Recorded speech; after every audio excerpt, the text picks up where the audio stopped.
आणखीन एक महत्त्वाची बातमी, स्थानिक स्वराज्य संस्थांच्या निवडणुका दिवाळीनंतरच होणार अशी सूत्रांची माहिती आहे। जिल्हा परिषद, नगरपालिका, महापालिकांच्या निवडणुका दिवाळीनंतरच होणार अशी सूत्रांची माहिती आहे। मुंबई पालिकेमध्ये महायुती एकत्र लढणार। पुण्यामध्ये अजित पवारांचा पक्ष स्वतंत्र लढण्याची शक्यता देखील आहे। प्रमोद जगताप आमचे प्रतिनिधी या संदर्भातली अधिक माहिती देतील। प्रमोद।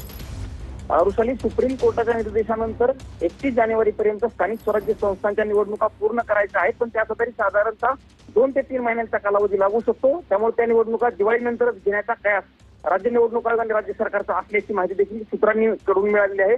दुसरी महत्त्वाची बातमी ही आहे वृषाली, की स्थानिक स्वराज्य संस्थांच्या निवडणुकांमध्ये अनेक ठिकाणी महायुती एकत्र निवडणूक लढवणार आहे। त्यात प्रामुख्याने सांगायला गेलं तर मुंबई महानगरपालिकेची निवडणूक महायुती एकत्र लढण्याची शक्यता आहे। पण असं असताना ज्या ठिकाणी युती शक्य नाही, म्हणजे पुणे असेल, पिंपरी चिंचवड असेल, या ठिकाणी दोन्ही पक्षांचं प्राबल्य आहे। म्हणजे अजित पवारांच्या राष्ट्रवादी काँग्रेस पक्षाचंही प्राबल्य आहे आणि भाजपचंही प्राबल्य आहे। त्या ठिकाणी दोन्ही पक्ष आहेत ते मैत्रीपूर्ण लढत करतील, अशा पद्धतीची माहिती सूत्रांनी दिलेली आहे। वृषाली, असं झालं तर जास्तीत जास्त जागा महायुतीच्या निवडून येतील आणि त्यानंतर निवडणुकीनंतर आगामी काळात काय करायचं हे देखील पुन्हा ठरवलं जाईल। पण त्यामुळं त्या ठिकाणी मैत्रीपूर्ण लढती करण्याचा विचार सध्या महायुतीतील पक्षातील नेत्यांनी केलेला आहे। जर समजा आपण मैत्रीपूर्ण लढती केल्या नाही तर आपले जे इच्छुक उमेदवार आहेत ते महाविकास आघाडी, खास करून शरद पवारांचा पक्ष असेल किंवा उद्धव ठाकरेंचा पक्ष असेल, यांच्याकडे जाऊ शकतात याची भीती महायुतीच्या नेत्यांना वाटते। म्हणूनच पुणे असेल किंवा पिंपरी चिंचवड त्यासह इतर काही ठिकाणी मैत्रीपूर्ण लढती करण्याचा देखील विचार महायुतीचे नेते करत असल्याची माहिती